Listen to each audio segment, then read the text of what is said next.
menggembirakan yang kedua adalah jadwal seleksi CASN untuk tahun 2023 teman-teman semua. Nah, ini Bapak Anas sendiri. Assalamualaikum warahmatullahi wabarakatuh. Selamat siang sobat Bursa semua. Jumpa lagi dengan saya di channel saya ini ya. Oke sobat bersama, pada kesempatan kali ini saya akan memberikan tentang informasi terbaru berkaitan dengan 5 poin pernyataan Menteri Anas soal seleksi CPNS dan P3K tahun 2023. Nah, ini penuntasan honorer jadi ASN. Ini mudah-mudahan bisa memberi gambaran yang lebih baik buat teman-teman semua. Baik bagi teman-teman semua yang mungkin saat ini untuk status P1, P2, P3, bahkan mungkin teman-teman semua yang menjadi pelamar umum nih teman-teman semua. Oke, tapi sebelum saya mulai videonya, bagi teman-teman semua yang baru menemukan channel ini, jangan lupa klik like, share, komen, dan subscribe. Jangan lupa juga untuk mengaktifkan notifikasi loncengnya agar teman-teman semua tidak ketinggalan informasi. Oke, teman-teman semua, berkaitan dengan video yang akan saya bagikan untuk teman-teman semua ya, berkaitan tentang 5 poin pernyataan dari Menteri Anas soal seleksi CPNS dan P3K. Teman-teman juga bisa melihat video saya sebelumnya berkaitan dengan informasi-informasi terkini berkaitan dengan seleksi P3K ya teman-teman semua. Oke, kita mulai teman-teman semua. Yang pertama teman-teman semua, nah ya, yang pertama adalah formasi CPNS P3K untuk tahun 2023 teman-teman semua ya. Bahwasanya Menpan RB Anwar Anas ini menyatakan dirinya baru saja melaporkan teman-teman semua kepada Presiden RI Joko Widodo mengenai rencana rekrutmen ASN tahun 2023 teman-teman semua. Yang untuk sementara total jumlah formasinya adalah sebanyak 1.030.751 orang ya. Nah, perinciannya sendiri teman-teman semua 15.000. Nah, ini untuk pusat teman-teman semua ya. 15.888 formasi CPNS dosen, kemudian 18.595 ini formasi tenaga teknis, kemudian 6.472 ini P3K dosen, kemudian 12.000 ini P3 tenaga guru, kemudian 12.719 ini P3 tenaga kesehatan. Kemudian 15.205 ini P3K tenaga teknis, hitungnya teman-teman semua.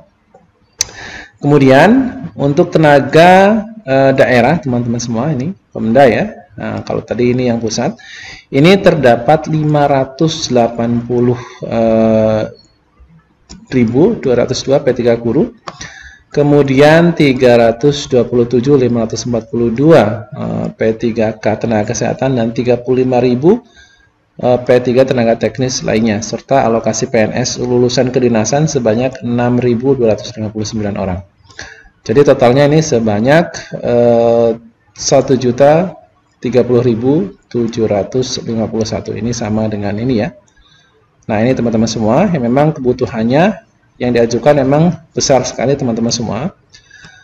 Tapi per Mei kemarin teman-teman seharusnya juga sudah tahu ya, ini adalah cut off 10 Mei kemarin, dan sekarang tentunya masih ada perpanjangan dari tanggal 5 Juni sampai 25 Juni untuk formasi ulang gitu teman-teman semua ya. Ini cut off per 10 Mei maaf ini ya. Untuk CPNS pusat ini 18.695, daerah 0 masih teman-teman semua.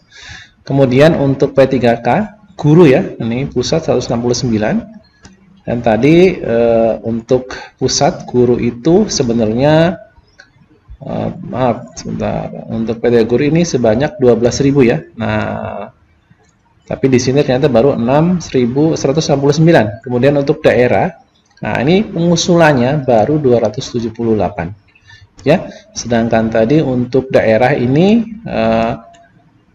yang dibutuhkan ini sebanyak 580 plus yang di sini sebenarnya 600 lebih nih teman-teman semua ya. Nah, ini teman-teman semua untuk P3K nakes, nah ini juga 165.000 sekian untuk daerah.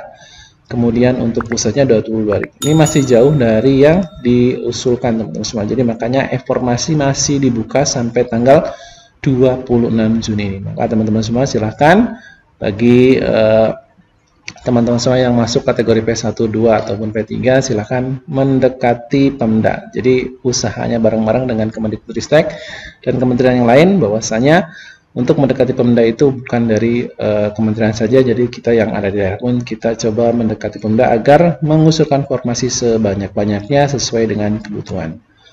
Oke teman-teman semua ya. Kemudian kabar yang menggembirakan yang kedua adalah jadwal seleksi CASN untuk tahun 2023 teman-teman semua. Nah ini Bapak Anas sendiri sudah mengutarakan bahwasanya nanti insya Allah akan dibuka September 2023. Ini akan dimulai teman-teman semua ya. Nah kita tetapkan dulu formasinya. Ini yang penting adalah formasinya. Nah, sekarang masih berjalan untuk formasi sampai nanti tanggal 24 ya. Jadi ini timelinenya nanti akan diusahakan bulan September tahun 2023. Kemudian yang ketiga adalah penuntasan masalah honorer. Ini memang diharapkan oleh Bapak Ibu semua yang semua tentunya sekarang jadi honorer di instansi pemerintah ya. Aswar Anas mengatakan dalam seleksi CASN 2003 pihaknya akan berusaha menyelesaikan perekrutan tenaga non-ASN atau honorer ya, sekaligus mengambil kalangan lulusan baru atau fresh graduate ya. Teman-teman semua yang baru lulus sarjana ini juga ada kesempatan baik teman-teman semua, bahwasanya akan sekaligus mengambil kalangan lulusan baru atau fresh graduate.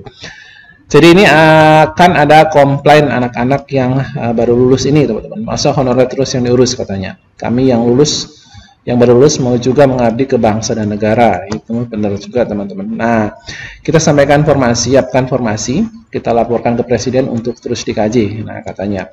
Kemudian Jokowi perintahkan Menteri Anas cari solusi. Menpan RB menyebutkan dari total formasi tersebut nantinya 80% terdiri dari non-ASN atau pegawai pemerintah dengan perjanjian kerja, kemudian sisanya 20% itu nanti fresh graduate. Jadi ada catat sendiri teman-teman semua yang dari fresh graduate adalah 20% ya. Selamat teman-teman semua yang baru lulus sarjana tentunya ya. Kemudian perintah yang keempat adalah perintah Presiden Joko Widodo. Nah, Presiden Jokowi memerintahkan Menteri Anas untuk mencari solusi terkait banyaknya calon pegawai pemerintah dengan perjanjian kerja atau P3K ya, yang tidak lulus tes. Anas menjelaskan, Kemenpan RB juga mempertimbangkan formasi CPNS 2023 dengan memperhatikan statistik penerimaan tahun 2022. Kali itu pemerintah atas saran Presiden Jokowi menyiapkan formasi sekitar 700.000 guru ya. Namun ini yang jadi bahan pertimbangan, namun lanjut Aswad, setelah dibuka hanya 319.229. Ini setengahnya teman-teman ya, setengahnya pun tidak sampai 50% ya. Jadi dibuka hanya 319.000 orang yang mengikuti tes formasi P3 guru dan 250.000 orang yang lolos ya. Jadi kebutuhan 700 ternyata pengajuan formasi hanya 319 dan hanya 250 yang lolos saja. Jadi sebenarnya saran Bapak Presiden mestinya urusan guru dan kesehatan ini selesai tahun 2002, tetapi belum selesai karena banyak daerah yang tidak mengusulkan. P3K tenaga kesehatan juga sama. Itu yang lulus hanya 78% ya dari total yang kita siapkan, ujar Aswar Anas. Kami buat skenario yang dilaporkan Presiden. Bapak Presiden memerintahkan kepada kami, kajilah terkait beberapa kemungkinan, apakah itu perankingan atau seperti yang lain. Teman-teman semua, ini kata Aswar Anas. Jadi berkaca dari tahun sebelumnya, nanti tentunya akan ada regulasi baru ya, ataupun cara-cara yang akan ditempuh oleh Bapak Menteri sendiri. Oke, kita lanjutkan. Yang ketiga adalah, yang kelima atau yang terakhir adalah tingkat kelulusan P3K dosen, teman-teman semua ya. Anas menjelaskan berdasarkan hasil seleksi P3K untuk Maret 2023 lalu, banyak sekali peserta tes yang tidak lulus. Dia mencontohkan untuk kelulusan P3K dosen hanya 31% saja. Menurut Aswar, minimnya peserta lulus kemungkinan karena tingginya passing grade atau nilai ambang batas yang diajukan instansi pembina, atau karena banyaknya peserta tes tidak menguasai kompetensi teknis sesuai dengan syaratnya. Ya, banyak sekali yang tidak lulus, bahkan tingkat kelulusan P3 dosen itu hanya 31%. Berarti ini soal passing grade yang diajukan instansi pembina yang tinggi, ya. Ini kemungkinannya, atau kompetensi teknis yang banyak yang tidak bisa mereka kerjakan. Dua kemungkinan ya, passing grade-nya terlalu tinggi atau memang dari secara pribadinya memang tidak bisa mengerjakan. Gitu. Aswar juga mencontohkan untuk peranata komputer, calon P3K yang diterima hanya 3% dari total 10.000 pendaftar. Wah, kecil sekali, hanya 3.000-nya saja. Padahal, banyak dari peserta tes sudah mengabdi kepada pemerintah selama 10 sampai dengan 15 tahun. Sudah lama, teman-teman semua. Ini bisa jadi karena soalnya atau karena SDM-nya, sementara mereka sudah mengabdi sudah sampai 15 sampai 10 tahun. Ini banyak yang usul juga kami ke banyak yang usul ke kami ya, bahwasanya banyak afirmasi, ujar Aswar. Banyak afirmasi sebelumnya. Aswar Anas meminta kepada BKN ya untuk membuat simulasi dan kajian terkini terkait kelulusan dalam seleksi P3K. Hal ini menyusul banyaknya masukan melalui media sosial maupun secara langsung kepada Kementerian PAN-RB terkait nilai ambang batas atau passing grade ya, yang ditetapkan masing-masing instansi pembina. Saya sudah bahas soal passing grade dengan BKN. Pertama, kita sedang simulasi beberapa soal ya, penyelesaian passing grade. Untuk potensi ada afirmasi. Nah, untuk potensi ada afirmasi, mudah-mudahan ya. Kedua, kita akan kumpulkan puluhan instansi pembina agar ke depan kebutuhan instansi pembina bisa tetap terjawab dengan hasil rekrutmen yang ada. Karena tentu Kementerian PAN-RB harus mengetahui kebutuhan kompetensi dari instansi pembina masing-masing jabatan. Ujar Aswar pada Mei tahun 2023. Nah, ini Aswar mengatakan Aswar mengatakan berdasarkan reformulasi dan simulasi yang akan dilakukan oleh BKN, kini sedang dimatangkan, nantinya bisa diputuskan adanya potensi afirmasi bagi penentuan ambang batas seleksi P3K.